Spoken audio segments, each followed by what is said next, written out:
Ready, everybody? I'm not going to ask if the mic is working like in every talk so far. I'll just assume it's working.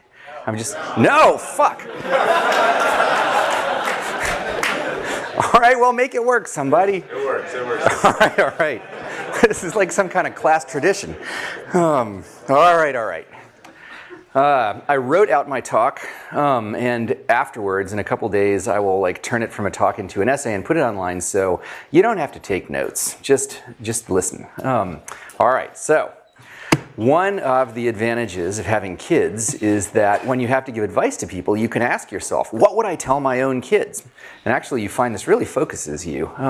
So even though my kids are little, my 2-year-old today, when asked what he was going to be after 2, said a bat. The correct answer was 3, but a bat is so much more interesting. So even though my kids are little, I already know what I would tell them about startups if they were in college. And so that is what I'm going to tell you. So you're literally getting what I would give my own kids, since most of you are young enough to be my own kids. All right, so startups are very counterintuitive. And I'm not sure exactly why. It could be simply because knowledge about them has not permeated our culture yet. But whatever the reason, this is an area where you cannot trust your intuitions all the time. It's like skiing in that way. Any of you guys learn to ski as adults? You know, when you're skiing, when you first try skiing and you want to slow down, your first impulse is to lean back, just like in everything else. But lean back on skis and you fly down the hill out of control. So, as I learned, so part of learning to ski is learning to suppress that impulse. Eventually you get new habits, but in the beginning there's this list of things you're trying to remember as you start down the hill. You know, like alternate feet, make S turns, do not drag the inside foot, all this stuff. Well, startups are as unnatural as skiing, and there is a similar list of stuff you have to remember for startups. And what I'm going to give you today is the beginning of the list of the counterintuitive stuff you have to remember to prevent your existing instincts from leading you astray. The first thing on it is the fact I just mentioned, that startups are so weird that if you follow your instincts, they will lead you astray. If you remember nothing more than that, when you're about to make a mistake, you may at least pause before making it. When I was running Y Combinator, we used to joke that our function was to tell founders things they would ignore. And it's really true. Batch after batch, the YC partners warn founders about mistakes they are about to make, and the founders ignore them, and they come back a year later and say, I wish we'd listened. But that dude is in their cap table, there's nothing they can do. Why do founders persistently ignore the partner's advice? Well, that's the thing about counterintuitive ideas. They contradict your intuitions. So, they seem wrong. So of course your first impulse is to ignore them. And in fact, that is not just the curse of Y Combinator, but to some extent our raison d'etre. You don't need people to give you advice that doesn't surprise you, right? If founders' existing intuitions gave them the right answers, they wouldn't need us. That's why there are a lot of ski instructors and not many running instructors, right? Like that, you don't see those two words together, running instructor, as much as you see ski instructor. It's because skiing is counterintuitive. So it's sort of what YC is like business ski instructors, except for going up slopes instead of down them. Well, ideally. You can, however, trust your instincts about people. Your life so far hasn't been much like starting a startup, but all the interactions you've had with people are just like the interactions you have with people in the business world. So in fact, one of the big mistakes that founders make is not to trust their intuitions about people enough. They meet someone who seems impressive, but about whom they feel some misgivings. And then later, when things blow up, they say, you know, I knew there was something wrong about that guy, but I ignored it because he seemed so impressive. And there's a specific sub-case in business, especially if you come from an engineering background, as I believe you all do. You think business is supposed to be this sort of slightly distasteful thing. And so when you meet people who seem smart but somehow distasteful, you think, well, okay, this must be normal for business. But it's not. Just like pick people the way you would pick people if you were picking friends. This is one of those rare cases where it works to be self-indulgent. Work with people you genuinely like and respect, and that you have known long enough to be sure. Because there's a lot of people who are really good at seeming likable for a while. Just wait till your interests are opposed, and then you'll see. All right. The second counterintuitive point is that, and this might come as a little bit of a disappointment, but what you need to succeed in a startup is not expertise in startups. That makes this class different from most other classes you take. If you take a French class, at the end of it, you will learn how to speak French if you do the work. You may not sound exactly like a French person, but pretty close, right? This class can teach you about startups, but that is not what you need to know. What you need to know to succeed in a startup is not expertise in startups. What you need is expertise in your own users. Mark Zuckerberg did not succeed in Facebook because he was an expert in startups. He succeeded despite being a complete noob at startups. I mean, Facebook was first incorporated as a Florida LLC. Right? Even you guys know better than that. He succeeded despite being a complete noob at startups because he understood his users very well. Most of you don't know the mechanics of raising an angel round, right? And if you feel bad about that, don't, because I can tell you Mark Zuckerberg probably doesn't know the mechanics of raising an angel round either. If he was even paying attention when Ron Conway wrote him the big check, he has probably forgotten about it by now. In fact, I worry it's not merely unnecessary for people to learn in detail about the mechanics of starting a startup, but possibly somewhat dangerous. Because another of the characteristic mistakes of young founders starting startups is to go through the motions of starting a startup. They come up with some plausible sounding idea. They raise funding at a nice valuation. They rent a nice office in Soma, hire a bunch of their friends. And then the next step, after rent a nice office in Soma and hire a bunch of their friends, is gradually realize how completely fucked they are, because while imitating all the outward forms of starting a startup, they have neglected the one thing that's actually essential, which is to make something people want. By the way, that's the only use of that swear word except for the initial one that was involuntary. And I did check with Sam whether it would be okay. He said he had done it several times. I mean, used the word.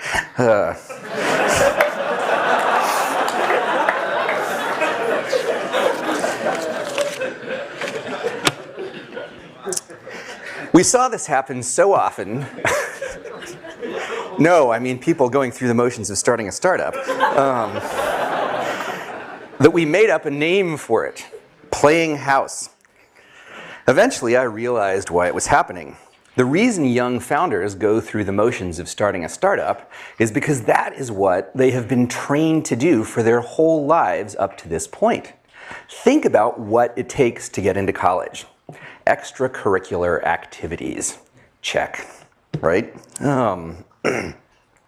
Even in college classes, most of the work you do is as artificial as running laps. And I am not attacking the educational system for being this way. Inevitably, the work that you do to learn something is going to have some amount of fakeness to it, and if you measure people's performance, they will inevitably exploit the difference to the degree that what you're measuring is largely an artifact of the fakeness. And I confess that I did this myself in college. In fact, here's a useful tip on getting good grades. I found that in a lot of classes, there might only be 20 or 30 ideas that actually had the right shape to make good exam questions. And so the way I studied for exams in these classes was not to master the material in the class, but to try and figure out what the exam questions would be and work out the answers in advance. And for me, the test was not what my answers would be on the exam. For me, the test was which of my exam questions would turn up on the exam, right? So I would get my grade instantly. I would walk into the exam and look at the questions and see how many I got right, essentially. It works in a lot of classes, especially CS classes. I remember automata theory. There's only a few things that make sense to ask about automata theory. So it's not surprising that after being effectively trained for their whole lives to play such games, young founders' first impulse on starting a startup is to figure out what the tricks are for this new game. What are the extracurricular activities of startups? What are the things I have to do? They always want to know. Since apparently the measure of success for a startup is fundraising, another noob mistake, they always want to know, what are the tricks for convincing investors? And we have to tell them the best way to convince investors is to start a startup that's actually doing well, meaning growing fast, and then simply tell investors so. So then they ask, okay, what are the tricks for growing fast, right? And this is exacerbated by the existence of this term growth hacks. Right? Whenever you hear anybody talk about growth hacks, just mentally translate it in your mind into bullshit. Because what we tell them is the way to make your startup grow is to make something that users really love, right? And then tell them about it. So that's what you have to do. That's growth hacks right there. So many of the conversations the YC partners have with the founders begin with the founders saying a sentence that begins with "how do I?" and the partners answering with a sentence that begins with "just." Right? Why do they make things so complicated? The reason I realized after years of being puzzled by this is they're looking for the trick. They've been trained to look for the trick. So this is the third counterintuitive thing to remember about startups. Starting a startup is where gaming the system stops working. Gaming the system may continue to work if you go to work for a big company. Depending on how broken the company is, you may be able to succeed by sucking up to the right person, giving the impression of productivity by sending emails late at night, or if you're smart enough, changing the clock on your computer, because who's going to check the headers, right? But I like an audience that I can tell jokes like that to and they laugh. Over in the business school, headers. Okay. God, this thing is being recorded. I just realized that. All right, from now on, we are sticking strictly to the script. All right. But in startups, that does not work. There's no boss to trick. How can you trick people if there's no one to trick? There's only users. And all users care about is whether your software does what they want, right? They're like sharks. Sharks are like too stupid to fool. You can't like wave a red flag at a shark and fool it. It's like meat or no meat. So you have to have something people want, and you only prosper to the extent that you do. The dangerous thing is, particularly for you guys, the dangerous thing is that faking does work to some extent with investors. If you're really good at knowing what you're talking about, you can fool investors for 1, maybe 2 rounds of funding, but it's not in your interest to. I mean, you're all doing this for equity. You're playing a confidence trick on yourself. You're wasting your own time because the startup is doomed, and all you're doing is you're just going to waste your time writing it down. So stop looking for the trick. There are tricks in startups, as there are in any domain, but they are an order of magnitude less important than solving the real problem.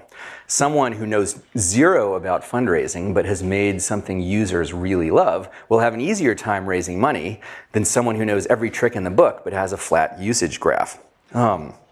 Though, in a sense, it's bad news that gaming the system stops working now, in the sense that you're deprived of one of your most powerful weapons, and after all, something you have spent 20 years mastering.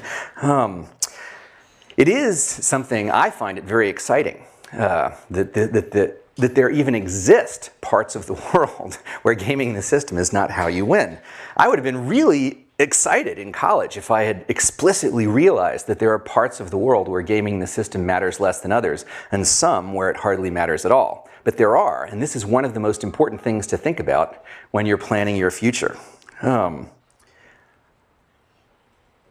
that? Okay. How do you win at each type of the work, and what do you want to win by doing?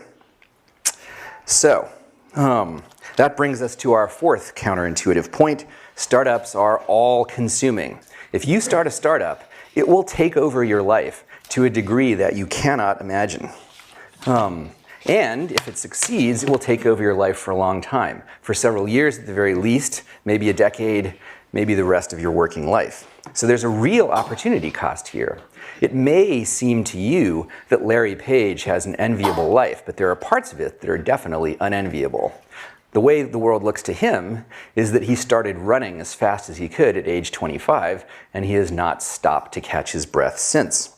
Every day, shit happens within the Google empire that only the emperor can deal with, and he, as the emperor, has to deal with it. If he goes on vacation for even a week, a whole backlog of shit accumulates, and he has to bear this uncomplainingly because, number one, as the company's daddy, he can never show fear or weakness, and number two, if you're a billionaire, you get zero, actually less than zero sympathy if you complain about having a difficult life. Which has this strange side effect that the difficulty of being a successful startup founder is concealed from almost everyone who's done it. People who win the 100 meters in the Olympics, like they walk up to them and they're going like, right? Like Larry Page is doing that too, but you never get to see it. All right, where are we?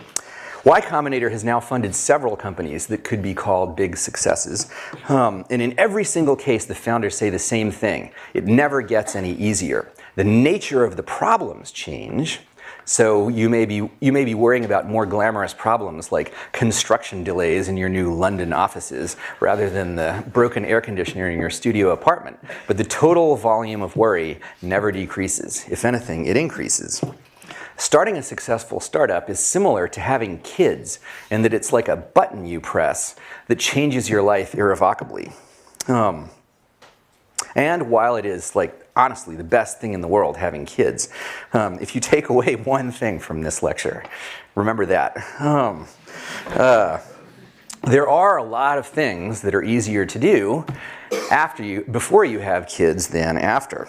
Many of which will make you a better parent when you do have kids. And so, in rich countries, most people delay pushing the button for a while.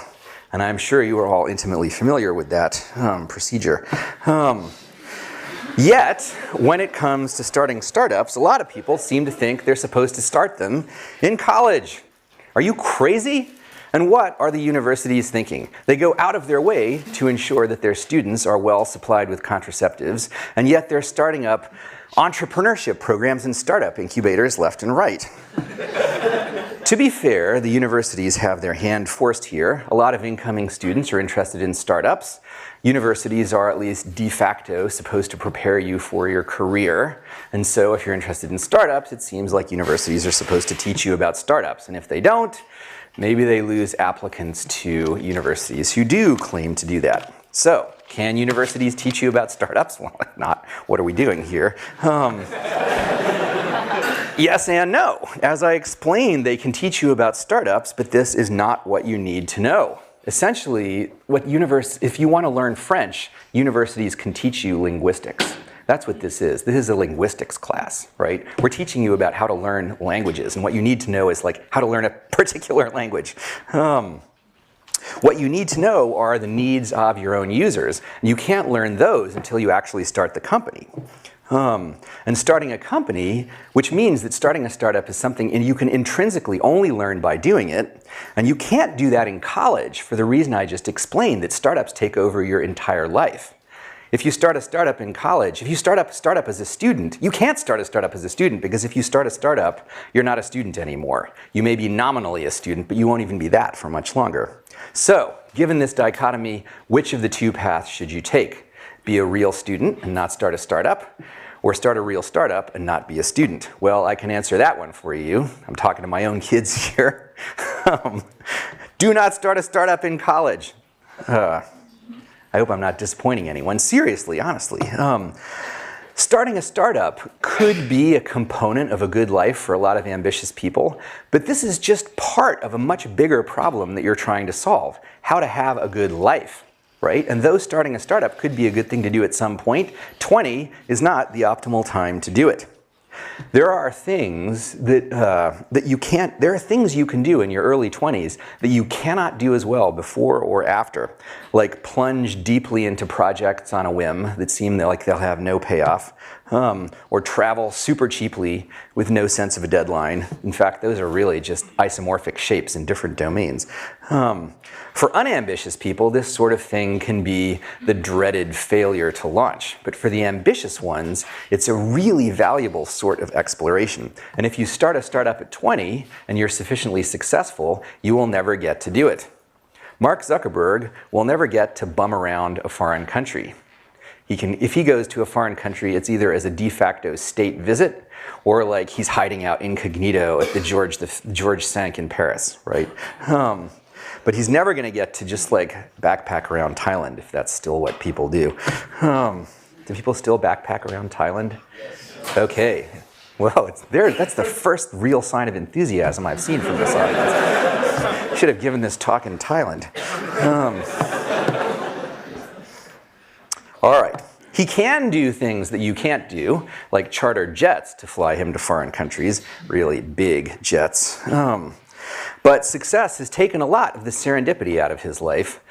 Facebook is running him as much as he's running Facebook. And while it can be really cool to be in the grip of some project you consider your life's work, there are advantages to serendipity. And among other things, it gives you more options to choose your life's work from. There's not even a trade-off here. You're not sacrificing anything if you forego starting a startup at 20, because you'll be more likely to succeed if you wait. In the unlikely case that you're 20, like astronomically unlikely case that you're 20 and you have some side project that takes off like Facebook did, then you face a choice of either running with it or not, and maybe it's reasonable to run with it. But usually the way startups take off is for the founders to make them take off, and it's gratuitously stupid to do that at 20. So, should you do it at any age? I realize I've made starting a startup sound kind of hard. If I haven't, let me try again. Starting a startup is really hard. What if it's too hard? What if you're not up to this challenge? The answer is the fifth counterintuitive point. You can't tell.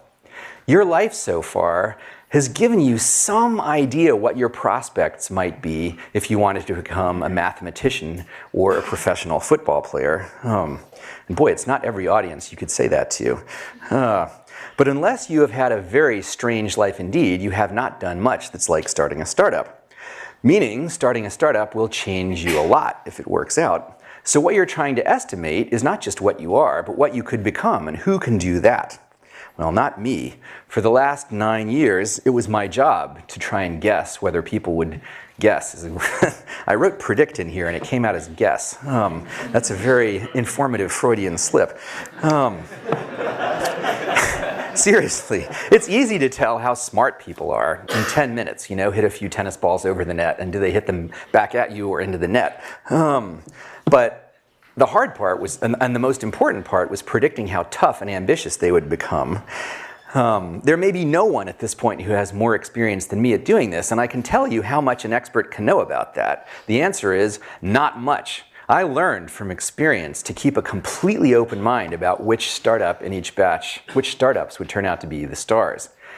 The founders sometimes thought they knew. Some arrived feeling confident that they would ace Y Combinator just as they had aced every one of the few easy artificial tests they had faced in life so far.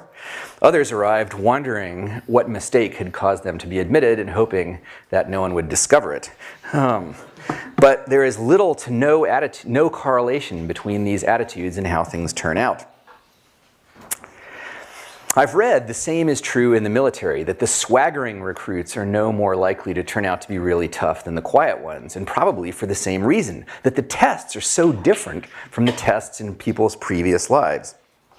If you're absolutely terrified of starting a startup, you probably shouldn't do it, unless you're one of those people who gets off on doing things you're afraid of.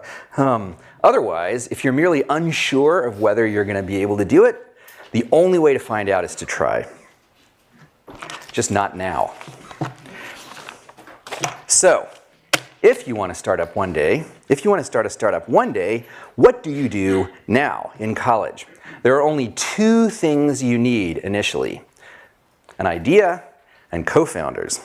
And the MO for getting them both is the same, which leads to our sixth and last counterintuitive point.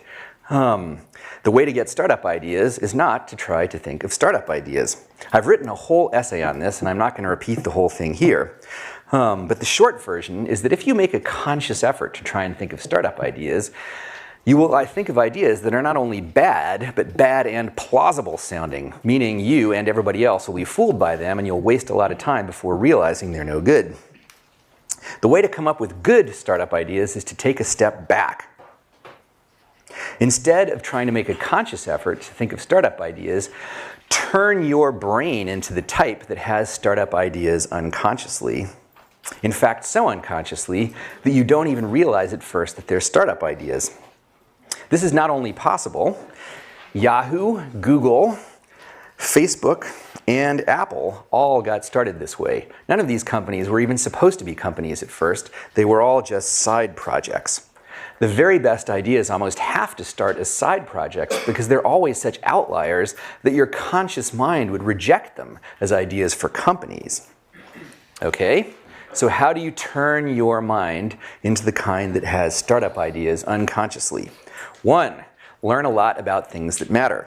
2, work on problems that interest you. 3, with people you like and respect.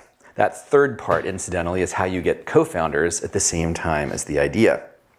The first time I wrote that paragraph, instead of learn a lot about things that matter, I wrote become good at some technology.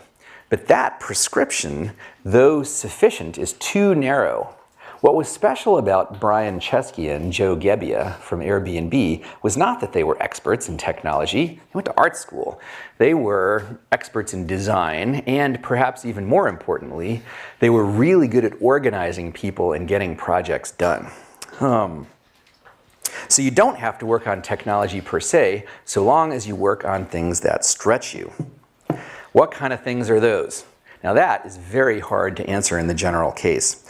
History is full of examples of young people who were working on problems that no one else at the time thought were important, and in particular, that their parents didn't think they were important. On the other hand, history is even fuller of examples of parents who thought their kids were wasting their time and who were right.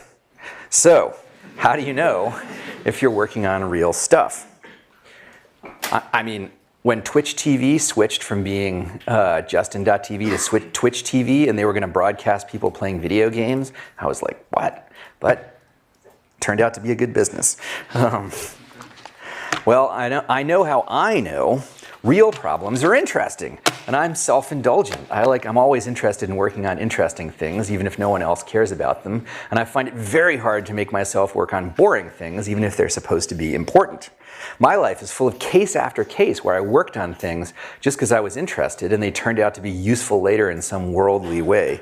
Y Combinator itself is something I only did because it seemed interesting. So I seem to have some sort of internal compass that helps me out. But this is for you, not me, and I don't know what you have in your heads. Maybe if I think more about it, I could come up with some heuristics for recognizing genuinely interesting ideas. But for now, all I can give you is the hopelessly question-begging advice.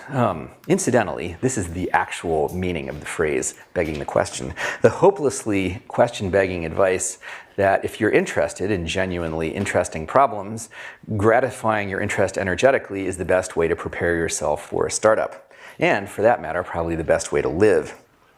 But although I can't explain in the general case what counts as an interesting problem, I can tell you about a large subset of them. If you think of technology as something that's spreading like a sort of fractal stain, every point on the edge that's moving represents an interesting problem. Steam engines, not so much, although maybe, you never know. So one guaranteed way to turn your mind into the type that startup ideas form in unconsciously is to get yourself to the leading edge of some technology, to as Paul Buchheit put it, live in the future. And when you get there, ideas that seem uncannily prescient to other people will seem obvious to you. You may not realize they're startup ideas, but you'll know there's something that ought to exist. For example, back at Harvard, back in the mid-90s, a fellow grad student of my friends Robert and Trevor wrote his own voice-over IP software. It wasn't meant to be a startup. He never tried to turn it into one. He just wanted to talk to his girlfriend in Taiwan without paying for long-distance calls. And since he was an expert on networks, it seemed obvious to him that the thing to do was turn the sound into packets and ship them over the internet for free. Why didn't everybody do this? Well, because they weren't good at writing that kind of software. He never did anything with this. He never tried to turn it into a startup, but that is how all the best startups tend to happen. So strangely enough, the optimal thing to do in college if you want to be a successful startup founder is not some sort of new vocational version of college focused on entrepreneurship. It's the classic version of college is education for its own sake. If you want to start a startup, what you should do in college is learn powerful things. And if you have genuine intellectual curiosity, that's what you'll naturally tend to do if you just follow your own inclinations. The component of entrepreneurship, I can never quite say that word with a straight face, that really matters is domain expertise. Larry Page is Larry Page because he was an expert on search. And the way he became an expert on search was because he was genuinely interested in it, not because of some ulterior motive. At its best, starting a startup is merely an ulterior motive for curiosity, and you'll do it best if you introduce the ulterior motive at the end of the process. So here is the ultimate advice for young would-be startup founders, reduced to 2 words. Just learn. All right, how much time do we have left? 18 minutes. 18 minutes of questions, good God. Do you guys have the questions? Sure, we'll start with 2 questions online, or we can start with audience Q&A. You guys are in charge, whatever you want to do. Okay, so to start with online questions, the most voted question today was... Do I have to repeat them, by the way? Yeah. Okay. How can a non-technical founder most effectively contribute to a startup?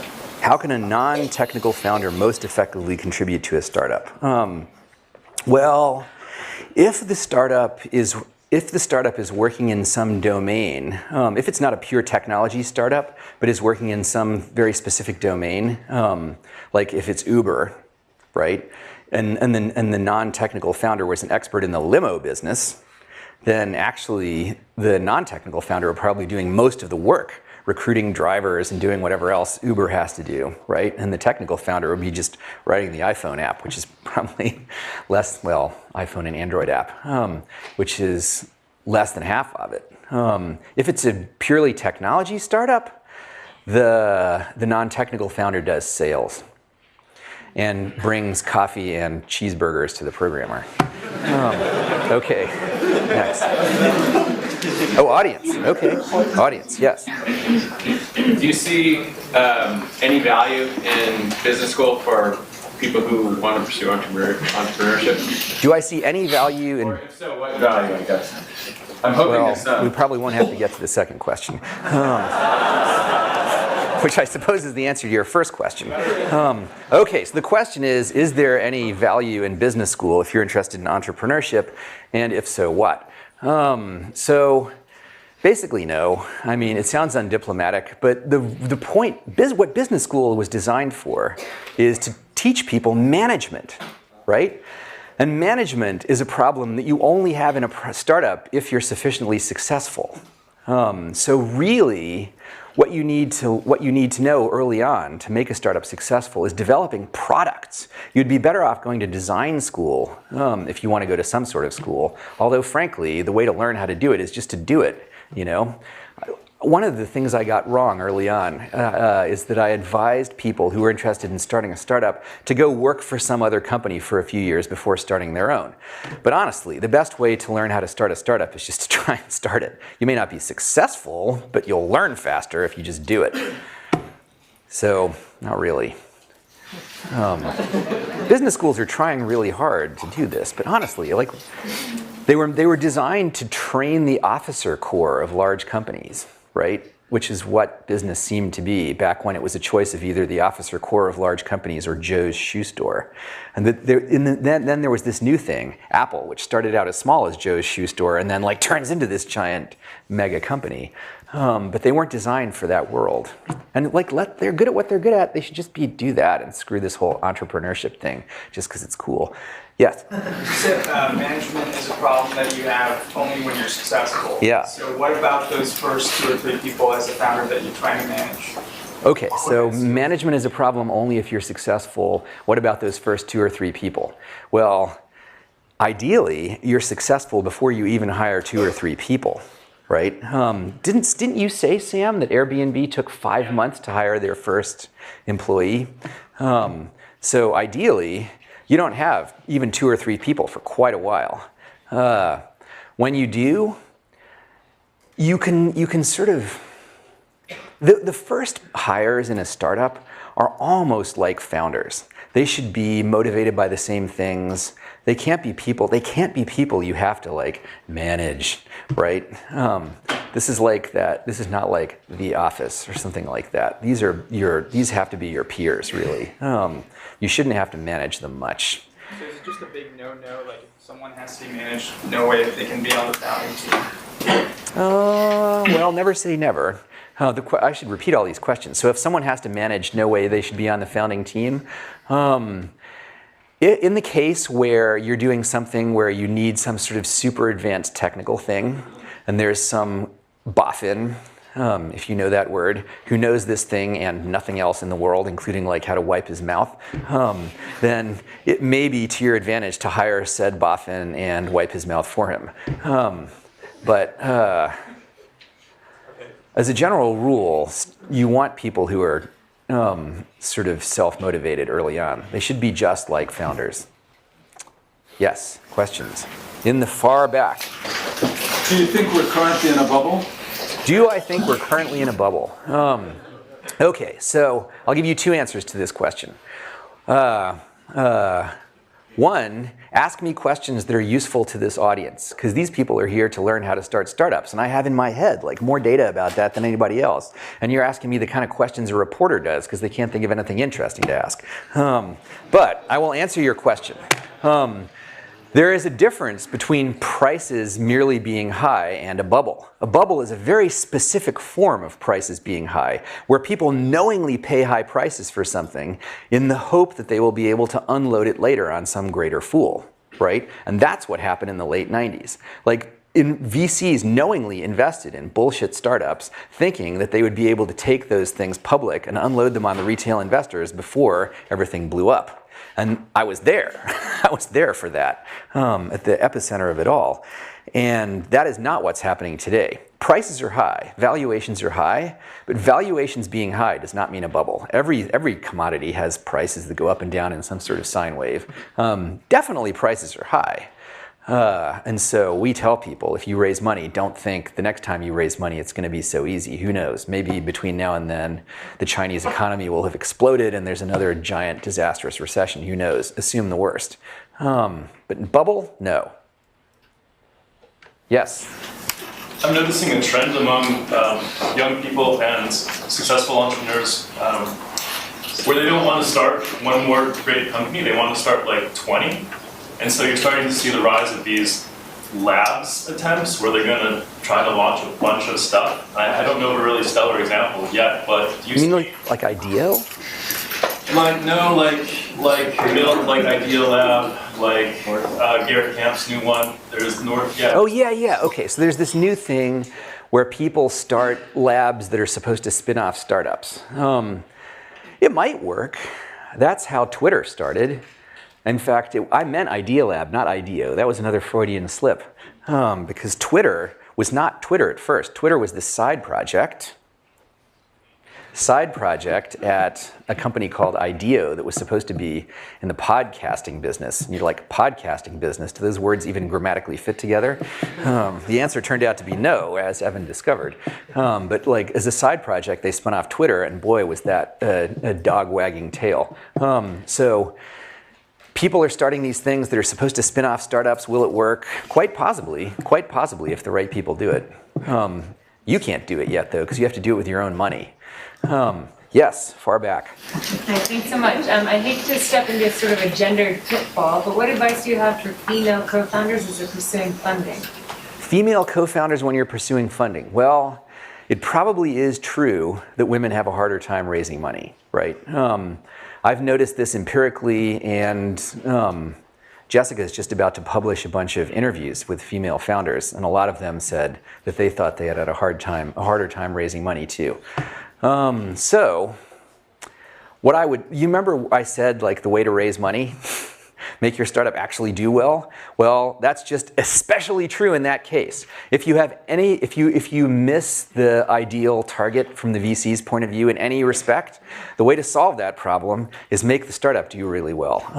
So in fact, there was a point like a year or two ago when I tweeted this growth graph of this company, and I didn't say who they were.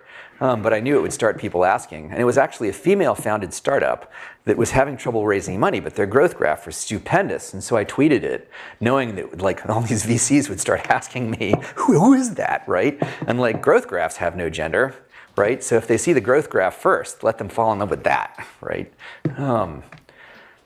So do well, which is good advice for startups generally. Yes? What would you learn in college right now?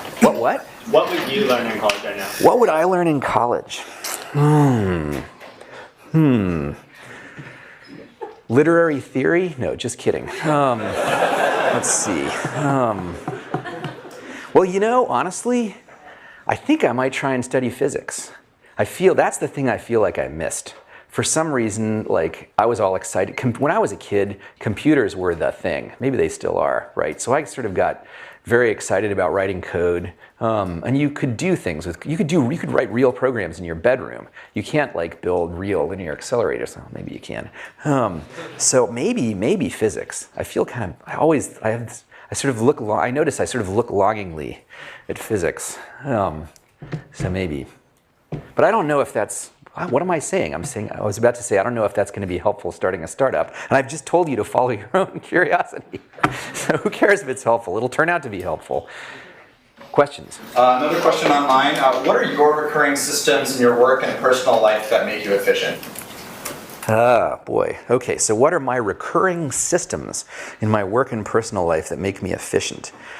Well, having kids is a good way to be efficient because you have no time left. So if you want to get anything done, the amount of done you do per time is high.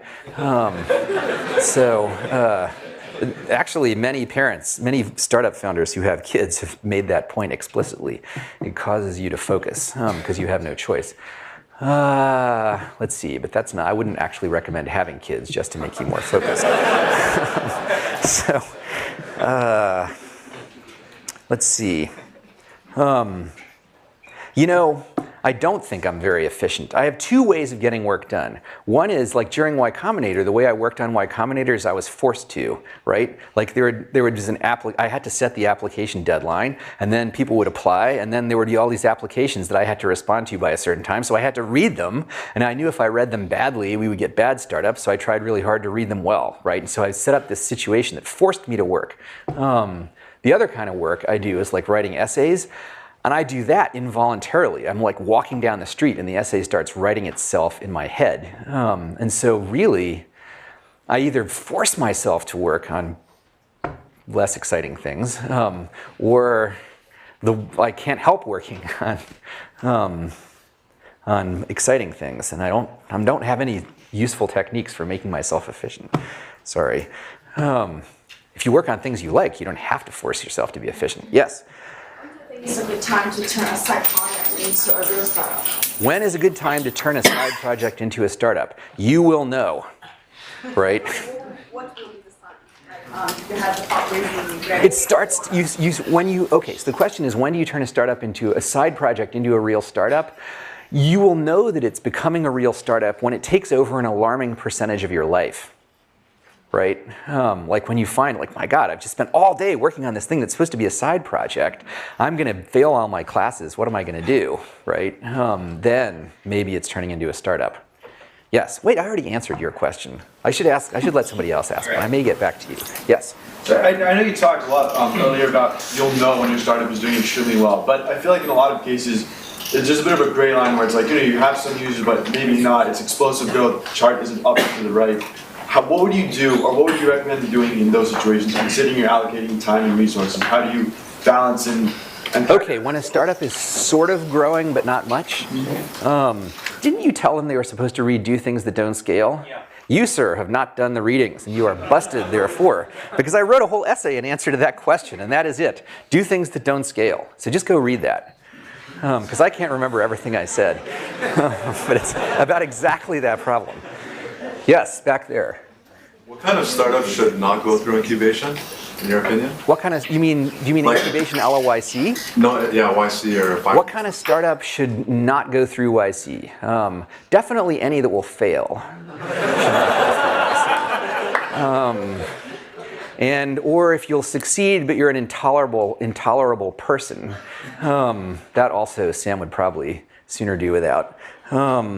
Short of that, I cannot think of any, because a large percentage, founders are often surprised by how large a percentage of the problems that startups have are the same, regardless of what type of thing they're working on. And those tend to be the kind of problems that YC helps with the most, not the ones that are domain specific. So I can't, can you think of a class of startups that YC wouldn't work for? I can't. I mean, we had like fission and fusion startups in the last batch, or that they had. Yes? You mentioned that it's good advice to learn a lot about something that matters. Yeah. What are some good strategies to figure out what matters? Well, if you think of, okay, so how do you figure out what matters? If you think of technology as something that's spreading as a sort of fractal stain, anything on the edge represents an interesting idea. Sounds familiar. So how do you figure out, like I said, that was the problem. You have correctly identified the thing where I didn't really answer the question, or I gave this question begging answer. I said that I'm interested in interesting things. If you're interested in interesting things, work on them and things will all work out, right? But how do you tell what is a real problem? I don't know. That's like important enough to write a whole essay about, and I don't know the answer. I probably should write something about that, but I don't know. I figured out a technique for detecting whether you have a taste for genuinely interesting problems, which is whether you find working on boring things intolerable, right? And there are known boring things, like literary theory and working in middle management in some large company. So if you could tolerate those things, then you must either have stupendous self-discipline or you don't have a taste for genuinely interesting problems. And vice versa. Yes? One more question. Okay, one more question. It better be good. I was just wondering how Snapchat makes money or plans to do so in the future. Snapchat? What do I know about Snapchat? We didn't fund them. How about another question? All right, go ahead. So you're talking about hiring people that you like, but it seems like that could lead to a monoculture. And there are a lot of benefits maybe of monoculture, but how do you deal with the blind spots that arise? Okay, so if you hire people you like, you might get a monoculture. And how do you deal with the blind spots that arise? Starting a startup is something where many things will be going wrong. You can't expect it to be perfect. And the advantages of hiring people that you know and like are far greater than the small disadvantages of having some monoculture. You look at it empirically, all the most successful startups, someone just hires all their pals out of college. All right, you guys, thank you.